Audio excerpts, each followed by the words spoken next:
Greetings, I, Tantus Naramagico, your Lord and Emperor here at the Dracovin Empire, and welcome, one and all, once again, we're going to be talking about Golarion.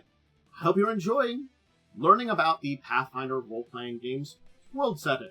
We're going to be diving into another location you can visit, a city-state today, Vyre. Now, I've talked about its nearby city, Rovinal, recently, in a video that you can check out from a little while ago, but I didn't necessarily dive into this city-state because it's both related to Rovinal and Cheliax in a lot of ways, but it is its own thing, and we're going to be diving completely into Vyre today. So you know all about this city-state because it is an independent city-state still, and it's important to know about. So, hope you're ready to strap in and join me on this adventure into Vyre.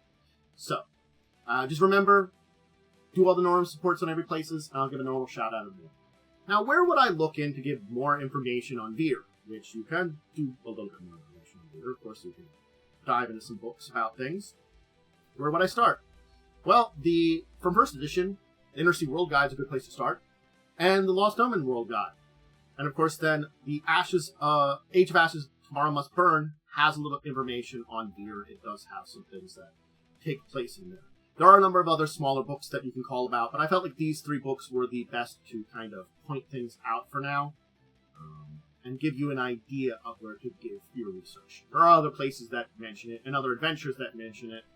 I will kind of point out, though it's not as directly addressed, the adventure path that deals with the creation of Rovinal and the Kintargan Rebellion.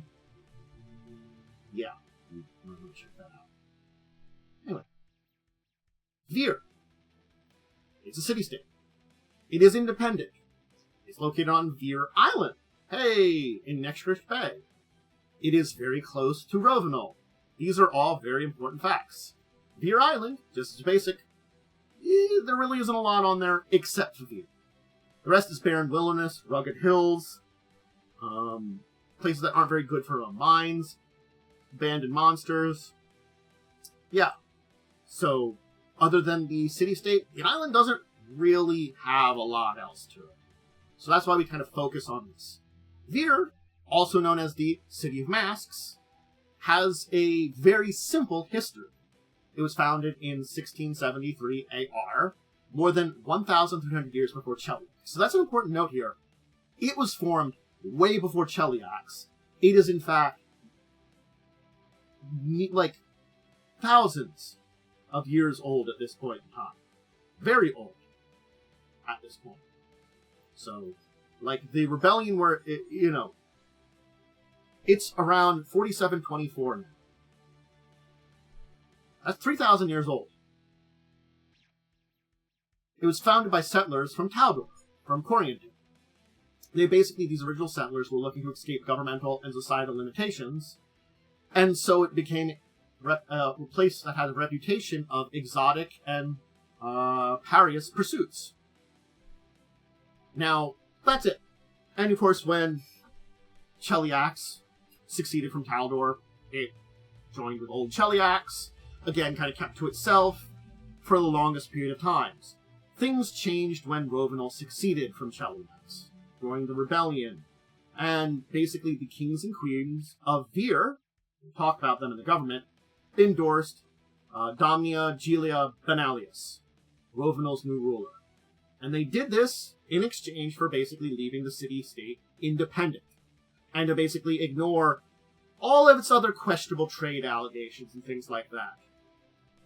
Basically, it didn't matter to them for the day-to-day, for the city, who was the technical ruler of the area nearby, so effectively they made a deal to be, we're our own thing, you guys kind of own the waters and the island and stuff nearby us, but you just leave us to do our own thing. And you know what? We're going to throw our money and support and maybe some goods that you might need in order to do this rebellion and become your own country. Just saying, we could help you out with that. Just leave us the gosh darn alone. And, work. Rovinal's its own country, and Vyre gets to just do Vyre things. It's a pretty simple history for Vyre. There's probably more details on it, but you can see that it's on this map here up above Kintargo and Rovinal, in that region of Old Cheliax. Now here's Vyre. Let's talk about Vyre. It's located on the island of the same name in the shallow harbor of Keelrack Harbor. It's sprawled between two hills across two smaller harbor islands. It's got jagged Dunrock and luxurious Keelrack Islands. The Vyre River flows east from the island and cuts through the city on its way to the Keelrack Harbor. Its sky is often hazy with smoke, and between the salty harbor and pungent eateries and perfumes on its street, it has a geography of scents it's known for, too. Just as it's got a lot of different physical districts and streets. Now, there are several main districts that are divided into sub-districts after them. The main districts are Bliss, Keelrack, Pauper's Palace, and the Vice. There is also technically a fifth kind of district, informally, the Sewers of Vyre, because a lot of criminal organizations and monsters actually live in the sewers. So the Bliss is the most popular district. Well, why is this? Because it's the one place that if you're thinking of the mental image of the sin-soaked city of masks, Bliss is where you think about. It's kind of like if in our world, if you think of Las Vegas, you think of the Strip, place with all the casinos and all the big flashing lights. That's the Bliss for Vyre. There are 3 smaller neighborhoods, the Cradle, Night Crown, and Sanctuary. Each is filled with gambling halls, drug dens, fighting pits, brothels. Businesses themselves change at a breakneck pace, with a sordid establishment replacing the one rapidly. The Cradle hosts the final throws, a strange mix of circus and casino. Night Crown is home to the notorious Opal Market, where all sort of outlandish bargains can be struck, and the market is overlooked by Cobweb Manor, which is home to one of the rulers, the so-called Queen of the Lights. And then, of course, Sanctuary. It's home to a row of derelict temples called Heretics Row, and some of those locations are some of the most deepest dens of vice at this point in time. So each of those districts is very similar to each other, but there is slight differences. Then we have Keelrack, which covers the 2 main islands, Dunrock and Keelrack Island, separated by shallow Keelrack Harbor. They are very different in nature. Keelrack is home to the city's many governmental buildings, including the architecturally magnificent Vyre Palace. And Dunrock is home to Dunrock Prison, one of the most notorious prisons in all of Avastian. One of the most notorious prisons in the entire goddamn continent. The hellish Dunrock prison. When you go to Dunrock, you don't leave Dunrock. Prison, I'm saying. So consider that. We won't really go into the prison. It's not a great place. But you can see that these 2 places are very different. And Keelrack Island does have the enormous lighthouse known as the Lantern, which helps for navigating this region. So that's Keelrack. Pauper's Palace, the largest district. All the private residences. This is divided into a lot more of the sub-districts here. So most of the sub-districts that are on the map I'm showing you here are part of Pauper's Palace. This is where the residents escape the hustle, bustle, debauchery of the Bliss and the Vice.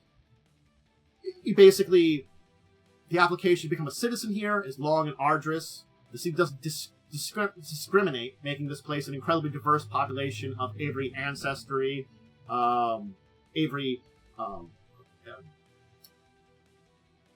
ethnicity, religion, sexual orientation, political persuasion, whatever you are, shows up in Pauper's Palace. Now, there are several different neighborhoods that are separated out here, and they are usually separated by wealth. The 2 richest are Sunshade and Westwatch. This Sunshade is, of course, in the northwest, bound east by the Sanctuary, and near the River District. It's one of the city's old money districts, while Westwatch is another one of the money district, and a little bit newer. So it's new money, old money a little bit. Then, of course, we have the middle class, Duskwatch, Greystone, and Nettles.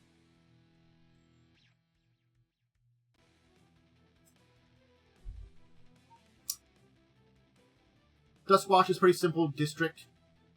Greystone, of course, is home to the blissful arbiter and collectors of abattoir, which dispose of the city's dead. So that kind of stands out about that. The blissful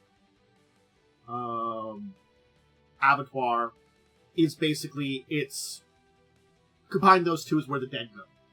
Just to keep in mind. There's more details on that one, but Greystone is not only residential, it's where the dead.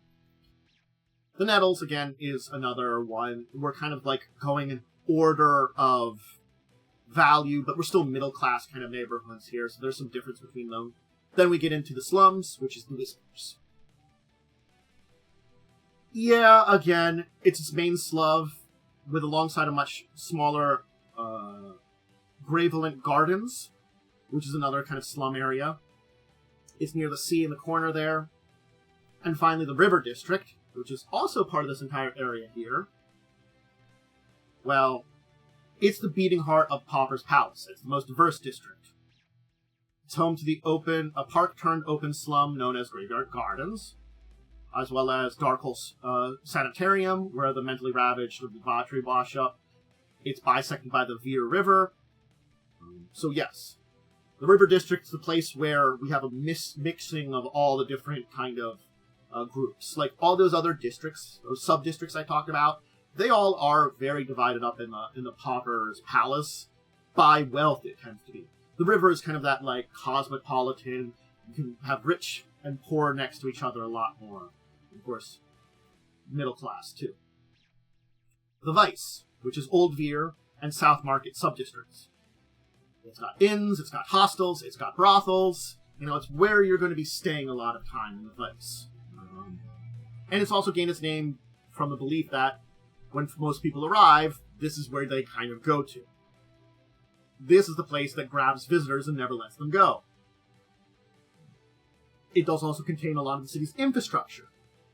So, yeah. Some important taverns are Dancing Cat, Heavenly House, Seven Apples. Hostels serve reputation watchers. Old Vyre has two sub-neighborhoods even within itself there. Kind of alongside the South Market. Oh, so it's one of the two neighborhoods that make up the Vice. Sorry.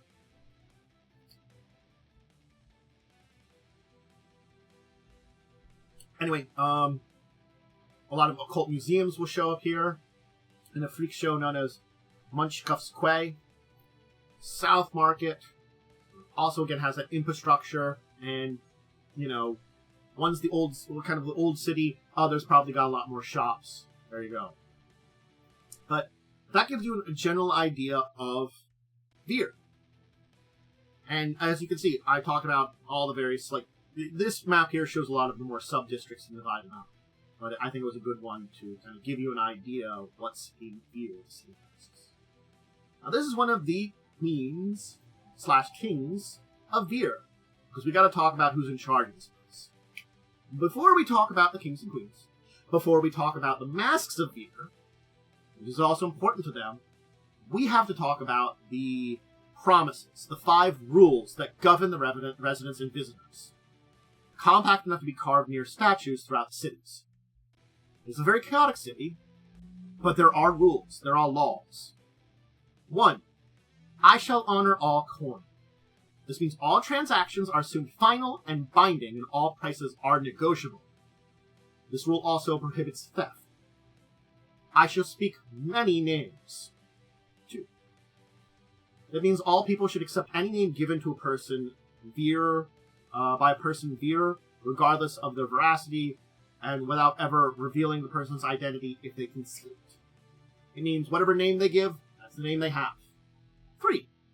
I may wound, yet shall not kill, which requires people to let their enemies in Vyre live in order to give them a chance to avenge themselves. So it's sort of like, You can go, don't kill the person. You can get revenge, but you have to let them live. The cycle of revenge can continue. You can't kill people. It's basically a don't kill. Doesn't mean you can't hurt people, but don't kill. 4. I know none are below me. This discourages all forms of prejudice and discrimination. That's an important rule. You don't have prejudices when you're in Vyre. You don't have discrimination when you're in Vyre. Everybody's equal. Granted, some might have more power than you still, but that's usually connected to money or influence and stuff like that. It doesn't mean you can discriminate against them. Finally, 5. I shall let closed doors remain closed, meaning all private secrets and acts must remain private. Any broken promises are assumed to be intact unless sufficient evidence is provided. That's important about these promises. Each promise has corresponding self-styled monarch responsible for its enforcement. These are the kings and queens. Each one is supposed to enforce one of them. Though their identities are technically kept secret, so I'll be revealing them to you because we know them because we're not people there, but your player characters probably wouldn't know them just directly. Their specialized peacekeepers that they have that enforce Vyre's laws are rewarded well for their work. Those who violate Vyre's walls are sent to Dunrock Prison, and most don't survive their sentences. Vyre also provides guards and supplies to the nearby prison mine of Deepmoor. Let's talk the kings and queens and their masks. Well, the masks of Vyre serve each of the kings and queens and police their lieges represented promise in the city. The Mask of Blades also acts as the city guards, the Mask of Keys, manning the walls and defenses, and these specialized peacekeepers are rewarded much better for their work. So, I'm going to mention all the rulers and their masks and talk about their masks for a moment. But that's what the masks are. The masks are related to them. They are smaller groups that work directly for the kings and queens of Vyre, that basically enforce the promises of Vyre. And they work as guards, enforcers, implement the whims and schemes of the kings and queens in the broad civic area, and as they kind of rule for dominance. The masks of Vyre are very insular, very secretive. The exceptions to this are the Masks of Keys and the Masks of Whispers, who are basically both controlled by the Church of Norgrimmar, but then share secrets with them, but that's an entire story that we'll talk about, maybe a little later. Anyway, so the Kings and Queens. Who are they? Well, the thing is, it's a council of 5 who rule Vyre. The position's not hereditary. The position goes to whoever is powerful enough to seize it. Due to the identities being secret, these positions often change hands without the public of Vyre being any wiser. They're served, of course, by the maps. The current ones, as of the Dance of the Damned book. Remember, I pointed out that, I didn't point this one out, that's from Hell's Rebels. But these are the current ones as of Hell's Rebels from 1st edition, so keep that in mind. Could have had changes since then. There's the Queen of Blades, Mara Gazetteer, who's served by the Mask of Blades. She's responsible for the militia that protects the city against enemies, the de facto police, in a lot of ways. The Mask of Blades, of course, serves her. She's a deadly halfling swashbuckler. Anyway, she doesn't protect the walls, though. That's the Mask of Keys. There's the Queen of Blood, Pietra. She's a lunar knock, sorcerer. Yeah. She's assisted by the Mask of Blood, who assists her in all legal matters for Vyre, to the deference of Vyre against foreign interests.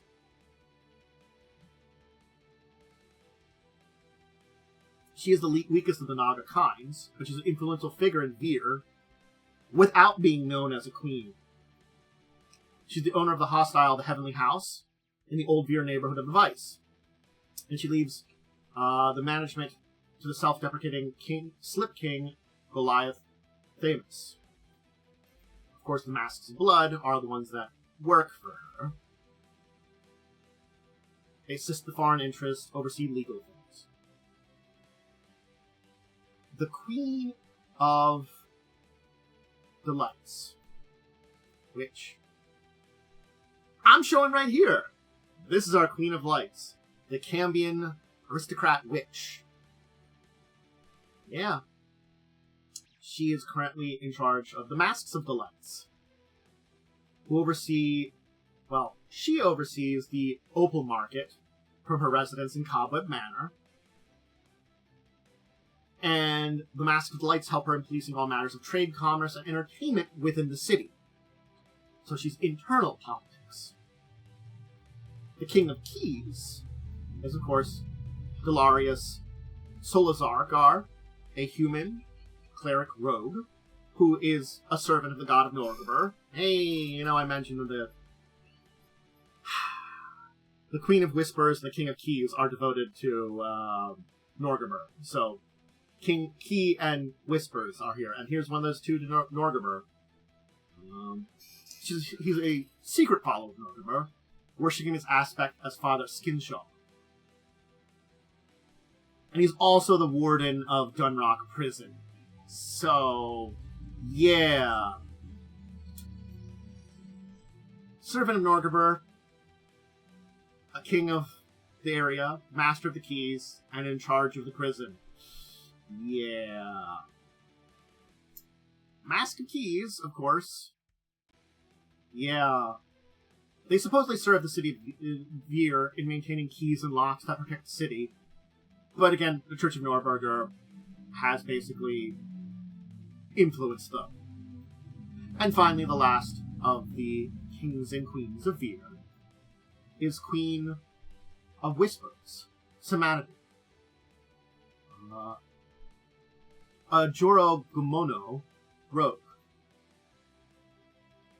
A Jorogumono being a humanoid that's a basically spider-human hybrid creature. So, yeah. Yeah. Basically, the City of Masks, who hide their identities carefully from their subjects, they basically continues to conduct independently, of course. She controls information within Vyre, and a lot of those announcements, and the flows of information, the secrets and past of the city. She also has to protect the reputation of the city and its most powerful citizens. And unbeknownst to her fellow kings and queens, except for the King of Keys, she's also a dedicated servant of Norgrimmar. And she is a spider-like shapeshifter that seduces and schemes. Her group, the Mask of Whispers, of course, helps her in controlling information, processing it, sending it out. Yeah, that's who rules Vyre.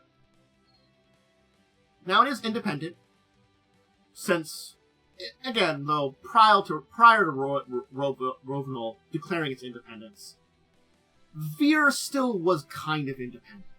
I can't say that it wasn't to a degree. It had a mutual relationship with Cheliax. It was basically largely exempt from most of its laws, and thanks to clever management by the ruling class, it served as basically a convenient, discrete dissension of support, as a convenient, discrete destination for supporters of House Thrune, but maintained its independence. And after Rovinal's independence, it still operates very independently. Now, it does have a seat on the Council of Peers, where Rovinal's various internal factors advise the government in Kintaro, and offers Rovinal occasional and unreliable trade goods, military support, and intelligence. Its leaders have also supported Kintaro's Silver Council, but have no direct representation on it. English, please work for me. Basically, Rovinal puts up with this nature because it does help with tourism and the economic health of the new nation. People travel through there to get to it. Yeah. It does help occasionally. Who's there? Well, let's give this nice holy symbol to Norgrimmar when we talk about this, because When you go to the City of Masks, many of its residents and visitors conceal their identity behind them for anonymity and ease of committing their very immoral acts that makes up the city's culture, their vices, their ways. The debauchery, the bloodsport, the gluttony, its nocturnal nation, its patrons that recovered in daytime. Now, a nice important note, why Norgabur is so important to Vyre is Norgabur was a mortal that ascended to godhood. Norgabur was born on Vyre in 1860. Few people outside his church know that. It is a fact that is out there, but it's a fact that's very hidden out there. And probably talking about it wouldn't really attract good attention to you from the Church of Norgabur, so you keep that to yourself unless it's really needed, if you find that kind of thing out. But yeah, as a mortal, lived there before Ascension. And it does make sure that makes Vyre a center of his worship in the Inner Sea region. But his portfolio mandates that he stays extremely well conceded. So, other than his birthplace, it's home to a century-old Skinshaw cult, devoted to his father, Skinsaw. And as of 4719, with its status as a contested zone between Cheliax and Rovenal, it's an ideal place for Norgabur's followers to gather to get more secrecy, foment treachery, undermine both sides of this kind of, Cold War between the two of them. Yep. But that's, good old Vyre. Pathfinder's Sin City. It's a very interesting place, isn't it? It's one of those things that, when you talk about, Rovenal and go over those details, it's kind of like, it's night and day between it and Vyre. Vyre is debauchery. Vyre is a little bit of chaos, with a couple of rules in place and some people that rule it, and if you want to do some very, debaucherous, kind of terrible kind of things, a lot of sin, you go to Vyre. It's the place people go to, engage in a lot of that stuff, and it's made do. It knows how to survive in a lot of ways. It knows how to make good deals, how to manipulate things into situations where it keeps going in its own way, and doesn't get caught up in the politics that goes around it. Vyre's on its own. So it's a very interesting nation in that way, that survives. They have a trade that people really like, and they show up for it. Keeps them going. But anyway, I'll leave it there. It was an interesting thing to dive into our good friends there at Vyre. Definitely speaking, when I read up a little bit about it when I was doing my Rovenal research, I said to myself, I kind of have to do another video for this on its own. And there was enough there to talk about it on its own. I did hope you all enjoyed. If you want to see me do stuff like this more live, it's usually Tuesdays, Thursdays, Fridays. Thursdays being my Pathfinder days. Of course, you can always join me over on YouTube. If you can't catch me live on any of those days, the videos will go up there later on after I record them live. So keep that in mind. You can just check them out later on YouTube. It's good. Just remember, if you're joining me over on YouTube, do the normal support over there. Like, subscribe, ring the bell, leave a comment, all that kind of stuff that helps the algorithm if you can't join me live to check this out. I have social media. Discord, twitter.com/X, or whatever the hell you want to call it. Link below. Cat pictures of my kitties. Just updates in life. Usually scheduling updates. And just when I go live. All that kind of stuff. I put some stuff up on there. Other stuff you might want to check out. Crimson Queen on Wednesdays at 9 p.m. EST. We do a live play of the Pathfinder 1st Edition. An adapted version of the Crimson Throne Adventure Path. Pretty good there. Pretty fun. Have an enjoyable time. Definitely always check that out. And Discussing Tabletop, my talk show / podcast on Saturdays at 6. We talk about news of the week and dive into interesting topics in the tabletop world. Alright, everybody. I'm going to hang out with Twitch a little bit more. I hope you enjoyed this.